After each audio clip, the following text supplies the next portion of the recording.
बिस्मिल्लाहिर्रहमानिर्रहीम अस्सलामुअलैकुम वरहमतुल्लाहि वबरकातुहू। उम्मीद है आप सब खैर खैरियत से होंगे। तो आज हम आपके लिए 7th क्लास के कंप्यूटर समर टास्क का पार्ट 2 लेकर आ रहे हैं। अगर आपने अभी तक पार्ट 1 नहीं देखा तो जाइए पहले जाकर हमारी इस प्लेलिस्ट से पार्ट 1 देखिए और फिर जल्द से जल्द वापस आकर इसी पार्ट 2 पर तवज्जो दीजिए। तो आइए बगैर देर किए शुरू करते हैं। तो हमारा आज का पहला सवाल है कि फ़ंक्शन कीज़ को बयान कीजिए।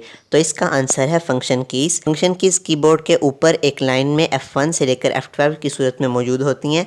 तो यहाँ देखिए कि यहाँ F1 से लेकर F8 तक की जो कुछ चीज़ें हैं वो बताई गई हैं। आइए उनको देखते हैं। F1 जो होती है ये हेल्प स्क्रीन को किसी भी प्रोग्राम में डिस्प्ले करती है। F2 जो होती है ये किसी फाइल या फोल्डर को रीनेम करने के लिए हाईलाइट करती है। F3 ये सर्च टूल को ओपन करती है। F4 जो है ALT के साथ जब हम F4 को दबाते हैं तो ये किसी भी करंट विंडो को यानी जो विंडो ओपन हुई होती है उसको बंद कर देती है। F5 जो है वो किसी भी वेब पेज के या किसी भी होम पेज के या किसी भी फोल्डर वगैरह के जो कंटेंट्स होते हैं, जो अंदर फोल्डर्स और फाइल्स पड़ी होती हैं, उनको रिफ़्रेश करती है। F8 जो है विंडोज़ को सेफ मोड में लेकर जाती है जब हम उसको स्टार्टअप के दौरान F8 को पकड़ कर रखते हैं। इससे अगला हमारा सवाल है कि अपने कंप्यूटर के आगे और पीछे एक नज़र दौड़ाएं और number of buttons, parts and slots यानी जो उसके अंदर सामने और पीछे की तरफ बटन्स हैं उसके हिस्से हैं, ये जो स्लॉट्स हैं, USB स्लॉट्स हैं, हार्ड डिस्क स्लॉट्स हैं, ये USB या CD ड्राइव्स की जो जगह बनी हुई है, इन सारों को गिने और उनको तहरीर करें। तो इसके आंसर में है कि हमने जब फ्रंट साइड पर देखा तो हमें मंदरजा झेल चीज़ें नज़र आईं। USB पोर्ट नज़र आई, स्पीकर जैक नज़र आया, माइक्रोफोन जैक नज़र आया, पावर बटन होता है वो नज़र आया, रीस्टार्ट बटन है ये नज़र आया, DVD CD ड्राइव नज़र आई और फ्लॉपी डिस्क ड्राइव नज़र आई। ये सारी CPU यानी हमारे जो सिस्टम होता है, सिस्टम यूनिट होता है, उसके सामने फ्रंट फेस पर होती हैं। और बैक साइड पर जो हमारी चीज़ें हमें नज़र आईं वो ये थी। पावर सप्लाई यानी पावर सप्लाई वाली जगह फ़ैन था, मोडेम की जगह थी, ग्राफिक्स कार्ड की जगह PCI स्लॉट्स, AGP स्लॉट्स और पेरिफेरल स्लॉट्स, ये सारी चीज़ें हमारी सिस्टम यूनिट की बैक साइड पे थी। तो इन जो चीज़ें हमें फ्रंट साइड पर नज़र आई वो हमने आंसर में ऊपर लिख दी और जो हमें बैक साइड पर नज़र आई वो हमने आंसर में नीचे लिख दी। तो इससे अगला हमारा सवाल बहुत ही आसान है कि कीबोर्ड के मेन पार्ट्स कौन कौन से होते हैं, अहम पार्ट्स कौन कौन से होते हैं और उनको एक डायग्राम की हेल्प से लेबल करें। तो इसका जवाब ये है कि इसके अंदर जो बहुत से अहम पार्ट्स हैं, बहुत से अहम कीज़ हैं, उनमें सबसे पहले कंट्रोल कीज़ आ जाती हैं यानी जो ऊपर वाली जगह पर होती हैं। आप देख रहे हैं कि आपको डायग्राम के ज़रिए ये बताई जा रही हैं। फंक्शन कीज़ आ जाती हैं जो सबसे ऊपर एक लाइन में दी गई हैं। अल्फ़ान्यूमेरिक कीज़ आ जाती हैं, ये बहुत मेन पार्ट और बहुत सबसे जो बड़ा पार्ट है यही है, जिसके अंदर अल्फ़ाबेटिकल कीज़ भी आ जाती हैं और उनके ऊपर एक लाइन न्यूमेरिकल कीज़ की भी होती है 1 से लेकर 0 तक यानी 9 तक। और इसके बाद न्यूमेरिक कीपैड यानी एक राइट साइड पर आपके पास न्यूमेरिक कीपैड भी होते हैं जिसके अंदर सिर्फ नंबर्स और अरिथमेटिक ऑपरेशंस यानी प्लस माइनस वगैरह होते हैं। और इसके अंदर आपके पास नेविगेशन यानी एरो कीज़ भी होती हैं किस चीज़ को ऊपर नीचे राइट लेफ्ट करने के लिए। तो ये सारे कीबोर्ड के अहम पार्ट्स हैं। तो इससे अगला हमारा सवाल है कि रोम किस चीज़ का एब्रीविएशन है, किस चीज़ का मुखफ़िफ़ है, लिखें। तो इसका आंसर है कि रोम रीड ऑनली मेमोरी का मुखफ़िफ़।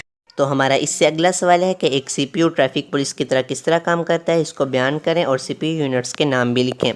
तो इसका जवाब है कि CPU का जो कंट्रोल यूनिट होता है, दो पार्ट्स होते हैं ALU और CU। उसमें जो CU होता है कंट्रोल यूनिट होता है, वो कंट्रोल भी करता है, परफॉर्म करने में मदद भी करता है और कंट्रोल करता है यानी डायरेक्ट करता है कौन सा काम किधर जाना है, किसको भेजना है, उन तमाम ऑपरेशंस को जो कि कंप्यूटर परफॉर्म कर रहा होता है। ये ख़ुद कोई काम ऑपरेट नहीं करता, ख़ुद कोई काम सरअंजाम नहीं देता, बल्कि ये जो इंस्ट्रक्शंस मिल रही होती हैं, जो इनपुट्स मिल रही होती हैं, उनको डिफरेंट प्रोसेसिंग डिवाइसेस की तरफ, डिफरेंट प्रोसेसर्स की तरफ जो रेफ़र कर देता है, ट्रांसफ़र कर देता है ताकि वो इसको प्रोसेस कर सकें। ये ख़ुद कोई काम नहीं करता, ये उन इंस्ट्रक्शंस को कंट्रोल करता है और जिस जगह उन इंस्ट्रक्शंस ने पहुंचना होता है उनको पहुंचा देता है। ये एक ट्रैफिक पुलिस की तरह काम करता है जो कि ट्रैफिक के फ़्लो को और मूवमेंट को दोनों को कंट्रोल करती है, उनको काबू करती है।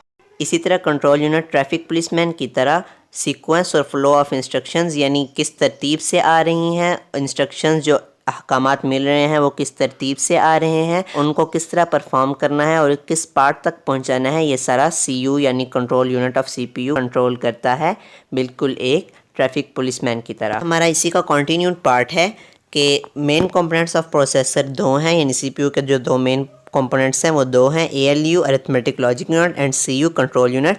और ALU के आगे फर्दर 2 पार्ट्स हैं, AU यानी arithmetic unit and LU logic unit. ये आप देख सकते हैं डायग्राम में कि CPU के 2 पार्ट्स हैं CU और ALU, और ALU के आगे फर्दर 2 पार्ट्स हैं AU एंड CU। तो अगला हमारा सवाल है कि इनपुट और आउटपुट डिवाइसेस में फ़र्क तहरीर करें। फ़र्क क्या होता है। तो इनपुट डिवाइसेस वो डिवाइसेस होती हैं जो कि हमारी तरफ से कंप्यूटर में कोई डाटा एंटर करने या दाखिल करने के लिए इस्तेमाल होती हैं, जिनके ज़रिए हम कंप्यूटर को कोई इनपुट देते हैं, कोई काम देते हैं, कोई सेट ऑफ इंस्ट्रक्शंस देते हैं, जिस तरह कीबोर्ड है, जिस तरह माउस है। और आउटपुट डिवाइसेस वो डिवाइसेस होती हैं जिनके ज़रिए हमारे दिए गए इनपुट को प्रोसेस करके कंप्यूटर हमें कोई आउटपुट, कोई रिज़ल्ट पेश करता है। जिन डिवाइसेस के ज़रिए उन डिवाइसेस को हम आउटपुट कहते हैं। जिस तरह मॉनिटर है वो हमें डिस्प्ले का रिजल्ट पेश करता है, स्पीकर हैं वो हमें साउंड का रिजल्ट पेश करते हैं। तो ये सारी आउटपुट डिवाइसेस हैं जिनके ज़रिए हम कंप्यूटर को सेट ऑफ इंस्ट्रक्शंस देते हैं, वो इनपुट डिवाइसेस। और जिनके ज़रिए कंप्यूटर हमें आउटपुट रिजल्ट देता है, वो सारी आउटपुट डिवाइसेस होती हैं। तो ये इनपुट और आउटपुट डिवाइसेस के दरमियान बुनियादी फ़र्क है। बाद हमारा सवाल है कि कंप्यूटर की फुल फॉर्म क्या है। तो इसके जवाब है कि कंप्यूटर की फुल फॉर्म है C for commonly, O for operated, M for machine, P for particularly, U for used, T for technical, E for educational और R फॉर रिसर्च। यानी ऐसी आम तौर पर ऑपरेट करने वाली मशीन, आम तौर पर यूजेज वाली मशीन जो कि स्पेसिफ़िकली, पार्टिकुलरली, खसूसी तौर पर तकनीकी और इल्मी तहकीक वगैरह के लिए इस्तेमाल हो और वो ऑपरेट करने में बहुत आसान हो, कॉमन हो, इस चीज़ को हम कंप्यूटर कहते हैं। कुछ डिक्शनरीज़ के मुताबिक ये कंप्यूटर का एब्रीविएशन है। से अगला हमारा सवाल है कि डिजिटल कैमरा एक इनपुट डिवाइस है या आउटपुट डिवाइस है। अपने आंसर को जस्टिफाई करें, अपने आंसर को दलील के साथ बयान करें।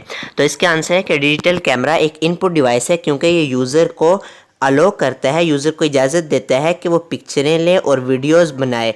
और जब ये यूज़र को अलो करता है, यानी इसके ज़रिए हम कैमरे के अंदर यानी कैमरे की स्क्रीन के ऊपर चीज़ को रिकॉर्ड करते हैं, पिक्चर रिकॉर्ड करते हैं, तो ये एक इनपुट डिवाइस हुई। और then store them in the computer instead of a traditional film.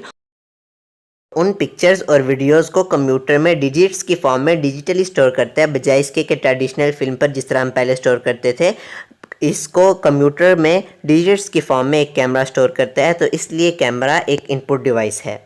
तो इससे अगला हमारा इसी का कॉन्टीन्यूड पार्ट है कि एक लैपटॉप डेस्कटॉप कंप्यूटर से किस तरह डिफरेंट होता है। तो इसका आंसर में देखें कि डेस्कटॉप कंप्यूटर की वो टाइप है जिसको हम टेबल या डेस्क पर रखते हैं और ये लार्ज इन साइज़ होता है, यानी ये बड़ा होता है और ये 4 कंपोनेंट्स पर बेस कर रहा होता है। यानी इसके जो कंपोनेंट्स अलग-अलग होते हैं, यानी स्क्रीन अलग होगी, यानी मॉनिटर अलग होगा, CPU अलग होगा, कीबोर्ड अलग होगा और माउस अलग होगा।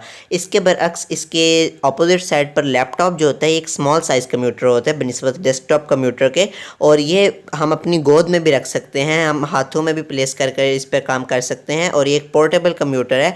डेस्कटॉप कंप्यूटर को हम बार बार एक जगह से दूसरी जगह उठाकर नहीं ले जा सकते क्योंकि इसकी साइड डिवाइसेस एक दूसरे के साथ कनेक्ट की गई होती हैं और उनको उतारना, लगाना, एक जगह से दूसरी जगह करना मुश्किल है।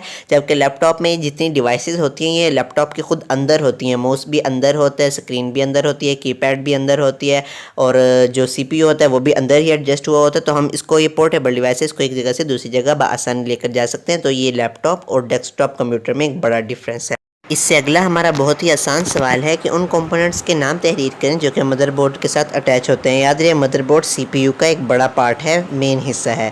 तो इसके जवाब में है कि जो चीज़ें मदरबोर्ड्स के साथ अटैच होती हैं उनमें PCI स्लॉट्स होती हैं, AGP स्लॉट्स होती हैं, प्रोसेसर होता है, सॉकेट्स फॉर रैम होती हैं, रैम के लिए सॉकेट्स होती हैं, स्टोरेज डिवाइसेस होती हैं, मेमोरी चिप्स होती हैं, फ़ैन होता है, एक्सपेंशन स्लॉट्स होती हैं, एक्सपेंशन कार्ड होता है और पेरिफेरल पोर्ट्स होती हैं। ये सारी की सारी चीज़ें, ये सारे के सारे कंपोनेंट्स मदरबोर्ड के साथ अटैच होते हैं। तो हमारा आज का आखिरी सवाल है कि AU यानी अरिथमेटिक यूनिट और ALU यानी अरिथमेटिक लॉजिक यूनिट में डिफ्रेंशिएट करें, डिफरेंस बयान करें। तो इसका आंसर है कि जो अरिथमेटिक यूनिट है ये अरिथमेटिक लॉजिक यूनिट का एक पार्ट है और ये मैथमेटिकल ऑपरेशंस जिस तरह एडिशन, सब्ट्रैक्शन, डिवीजन, मल्टीप्लिकेशन ये जो है परफॉर्म करता है। यानी अरिथमेटिक लॉजिक यूनिट के आपको पता है 2 पार्ट्स होते हैं, एक अरिथमेटिक यूनिट और एक लॉजिक यूनिट। तो ये जो अरिथमेटिक यूनिट है ये अरिथमेटिक ऑपरेशंस यानी एडिशन, सब्ट्रैक्शन, डिवीजन, मल्टीप्लिकेशन इन चारों को अरिथमेटिक ऑपरेशंस कहते हैं, ये परफॉर्म करता है। जबकि अरिथमेटिक लॉजिक यूनिट ये CPU का पार्ट है कि जो कि मैथमेटिकल और लॉजिकल प्रॉब्लम सॉल्व करता है, जिसके अंदर मैथमेटिकल प्रॉब्लम सॉल्व करने वाला जो हिस्सा होता है उसको हम अरिथमेटिक यूनिट कहते हैं और जो लॉजिकल प्रॉब्लम सॉल्व करने वाला हिस्सा होता है उसको हम लॉजिक यूनिट कहते हैं। तो ये इन दोनों के दरमियान बुनियादी फ़र्क है।